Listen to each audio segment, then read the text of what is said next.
कर्रा साहब, मनोज यादव जी, विकार रसूल वानी जी, शेख जफरुल्लाह जी, नदीम शरीफ जी, डॉक्टर भगत जी, स्टेज पे कांग्रेस पार्टी के अलायंस पार्टनर के जो नेता हैं, हमारे कार्यकर्ता, मीडिया से जो हमारे मित्र हैं, आप सबका यहाँ बहुत बहुत स्वागत, नमस्कार। कैसे हैं आप लोग? ठीक हैं?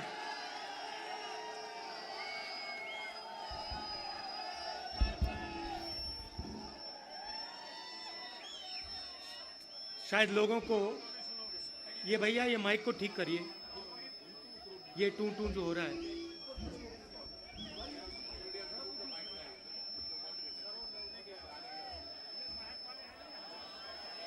कर रहे हैं।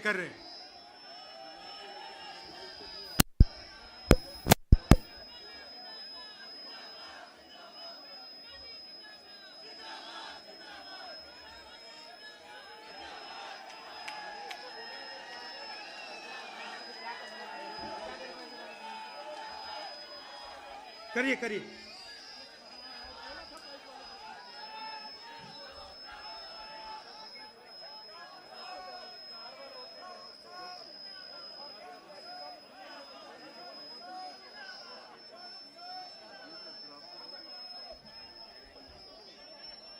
आवाज नहीं आ रही।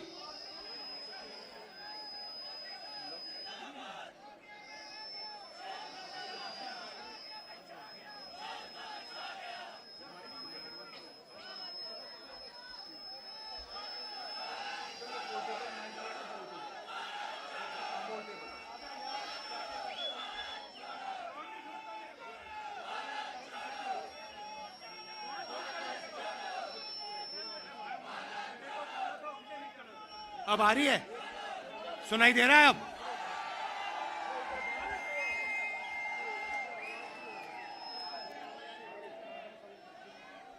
चालू हो गया? कैसे हैं आप लोग?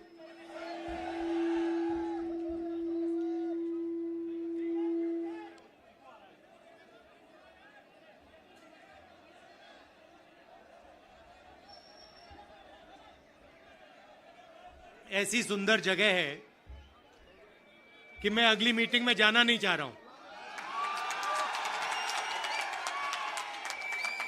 आपने फंसा दिया मुझे लग रहा है कि यहां अगली मीटिंग में ना जाऊं, यहीं आपके साथ 1-2 दिन रहूं।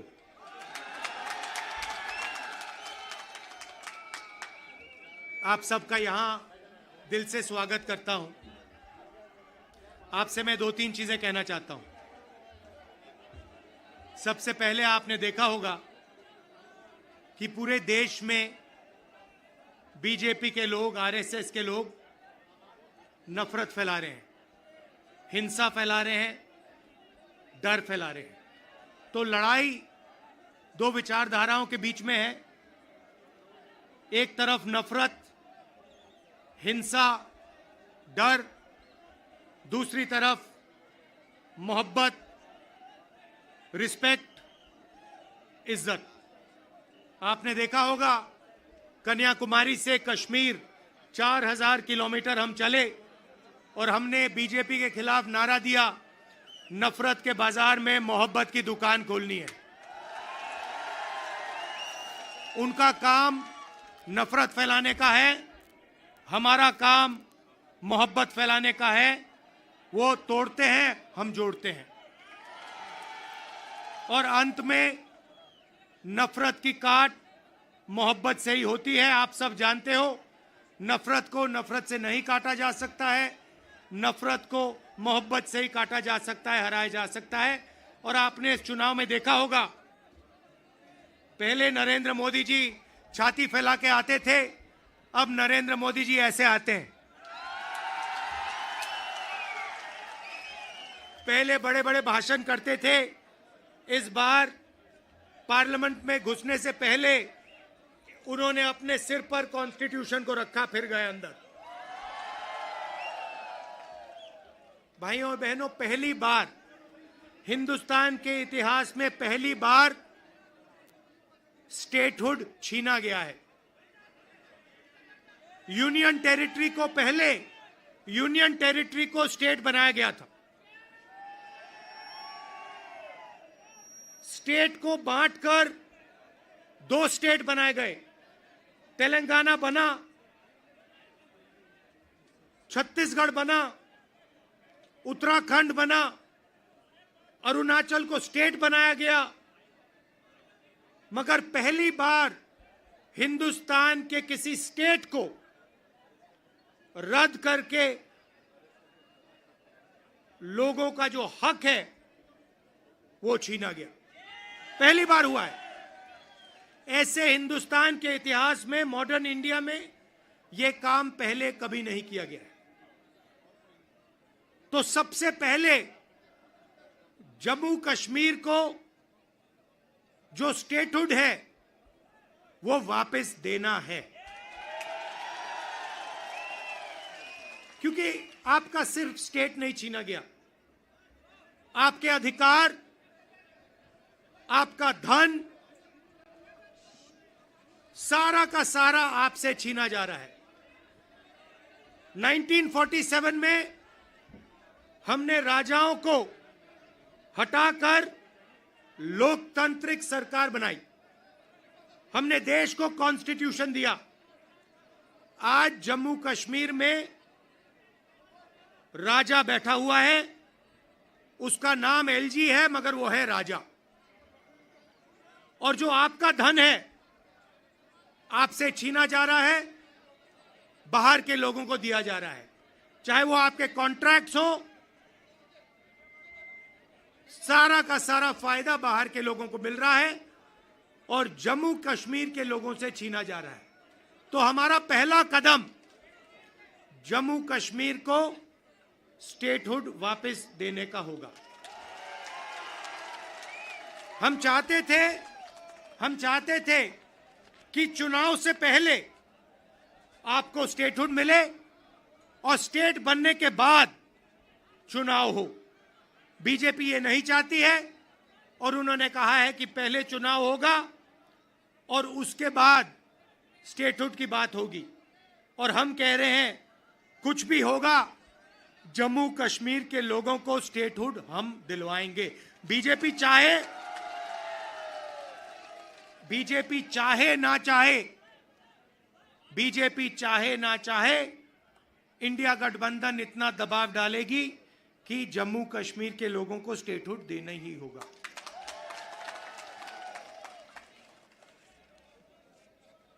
यहां पे हम सब जानते हैं कि बिजली के प्रोजेक्ट्स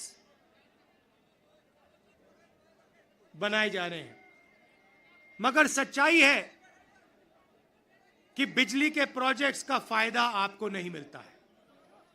कहा गया है कि प्रोजेक्ट के 5 किलोमीटर रेडियस में आप लोगों को बिजली मिलेगी, फ्री में बिजली मिलेगी, मगर वो नहीं हो रहा है। और बिजली के प्रोजेक्ट्स का फायदा आप लोगों को मिलना चाहिए। स्टेटहुड मिलेगा, चुनाव में हम जीतेंगे तो ये काम हम आपके लिए करके देंगे।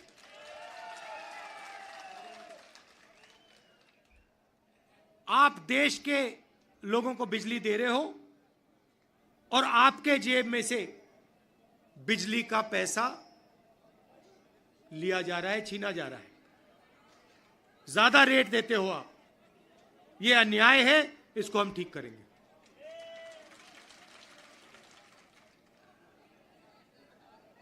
भाइयों और बहनों, पूरे देश में नरेंद्र मोदी जी ने बेरोजगारी फैलाई है। पता नहीं आपने अदानी जी का नाम सुना है? सुना है? हां, मोदी जी के मित्र हैं। पार्लियामेंट में मुझे कहा, आप देखिए, पार्लियामेंट में मुझे कहा कि पार्लियामेंट में मैं अदानी और अंबानी का नाम नहीं ले सकता। तो मैंने कहा ठीक है, नाम नहीं ले सकता तो कुछ तो कहना पड़ेगा। तो A1 A2 नाम दिया मैंने उनको। हम दो हमारे दो, नरेंद्र मोदी, अमित शाह, अंबानी, अदानी, इनकी सरकार चल रही है। और अगर कोई छोटा काम करता है, मजदूरी करता है, छोटा बिजनेस चलाता है, होटल चलाता है, टूरिज्म का बिजनेस चलाता है, तो उसके लिए नरेंद्र मोदी जी जीएसटी लाते हैं, नोटबंदी कराते हैं और बैंक के दरवाजे बंद कर देते हैं। और पूरी की पूरी सरकार इन 2 अरबपतियों के लिए चलाई जा रही है। ये मैं आपको कहता हूं कि अगर आप देखेंगे तो ये जो आपसे स्टेटहुड छीना गया है, इसका भी लक्ष्य उन्हीं 2 अरबपतियों की मदद करने का है। और जम्मू कश्मीर के जो लोग हैं, जो व्यापारी हैं, जो इस प्रदेश को, इस देश को रोजगार देते हैं, चाहे वो टूरिज्म की बात हो, हैंडीक्राफ्ट्स की बात हो, उन सब को ये दबा कर रखते हैं। जो हालत देश में है, उससे खराब हालत जम्मू कश्मीर में है। देश से ज्यादा बेरोजगारी यहां जम्मू कश्मीर में। और ये उल्टी सीधी बात करते हैं। कभी नरेंद्र मोदी समुद्र के नीचे चले जाते हैं, कभी हवाई जहाज में उड़ते हैं, कभी किसी नेता से गले लग जाते हैं, मगर बेरोजगारी के बारे में इन्होंने कुछ नहीं किया है।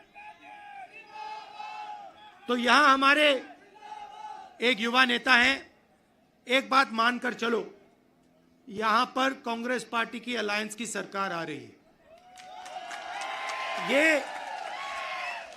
ये निश्चित है, ये होने जा रहा है। और हमारा पहला काम, हमने नेशनल मैनिफेस्टो में कहा और मैं यहां भी कह रहा हूं, जो भी सरकारी वैकेंसीज हैं उनको हम भरेंगे और एज को हम 40 साल तक एक्सटेंड कर देंगे। जो डेली वेज का काम करते हैं उनको हम रेगुलराइज करेंगे, परमानेंट करेंगे और उनकी जो आमदनी है उसको हम बढ़ाएंगे।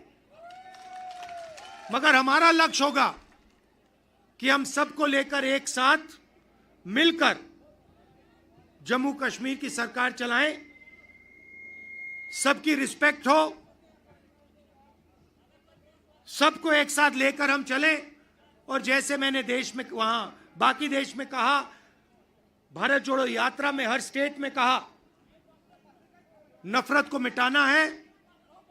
जहां भी ये नफरत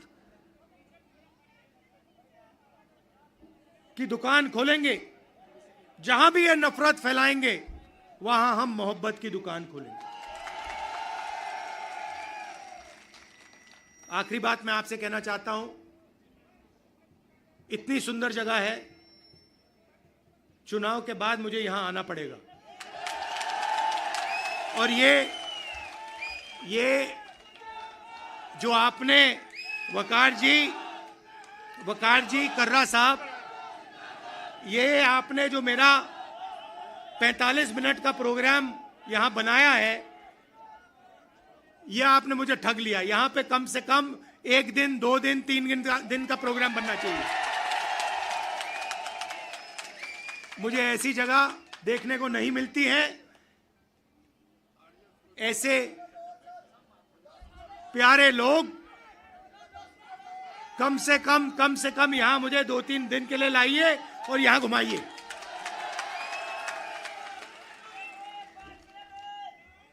पांच मिनट, 10 मिनट, जितना चाहते हो, कोई प्रॉब्लम नहीं है। हाँ,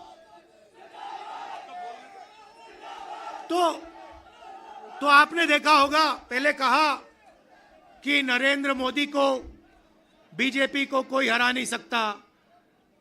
नरेंद्र मोदी जी कहते हैं, भैया मेरी डायरेक्ट लाइन है, भगवान से मैं डायरेक्ट बात करता हूं। और वो भी देश की मीडिया को बोल रहे हैं।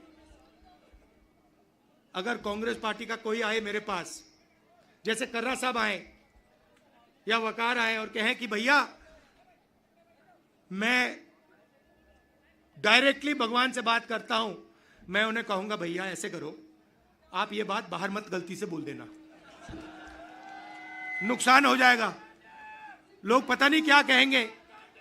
मगर नहीं, देश का प्रधानमंत्री जा सकता है, कह सकता है भैया मैं नॉन बायोलॉजिकल हूं, बाकी हिंदुस्तान बायोलॉजिकल है, बाकी हिंदुस्तान बायोलॉजिकली पैदा हुए, मैं नॉन बायोलॉजिकल हूं, मैं डायरेक्ट भगवान से बात करता हूं। और इस चुनाव में भगवान ने नरेंद्र मोदी को डायरेक्ट मैसेज दे दिया कि भैया आपको लगता है कि आप भगवान से बात करते हो, मगर भगवान आम जनता से बात करता है और भगवान आम जनता की राय को सुनकर काम करता है। तो हमने नरेंद्र मोदी को साइकोलॉजिकली उड़ा दिया है। मैं आपको बता रहा हूं, मैं पार्लियामेंट में बैठता हूं, उनके सामने पार्लियामेंट में बैठता हूं, पूरी कॉन्फिडेंस गायब हो गई उनकी। इंडिया गठबंधन खड़ा हो गया, एक साथ मिलकर हम लड़े, पूरी की पूरी कॉन्फिडेंस हिंदुस्तान के प्रधानमंत्री की गायब हो गई है। आप मुझे बताओ, आप देखो, उन्होंने पहले कहा कि जाति जनगणना नहीं होगा, हमने कहा जाति जनगणना होगा। अब आरएसएस के लोग कह रहे हैं भैया जाति जनगणना सही बात है। फिर वो उन्होंने कहा कि हम लैटरल एंट्री से बाहर के लोगों को सरकार में लाना चाहते हैं, हमने कहा ऐसे नहीं होगा। पार्लियामेंट में बात उठाई, थोड़ा सा दबाव डाला, बीजेपी के लोग कहते हैं नहीं भैया लैटरल एंट्री नहीं होगी। तो अब एक बात समझ लो, अब नरेंद्र मोदी हिंदुस्तान की जनता से डरते हैं और अब बस थोड़ा सा समय बचा है, नरेंद्र मोदी बीजेपी इनको हम सरकार से हटा देंगे।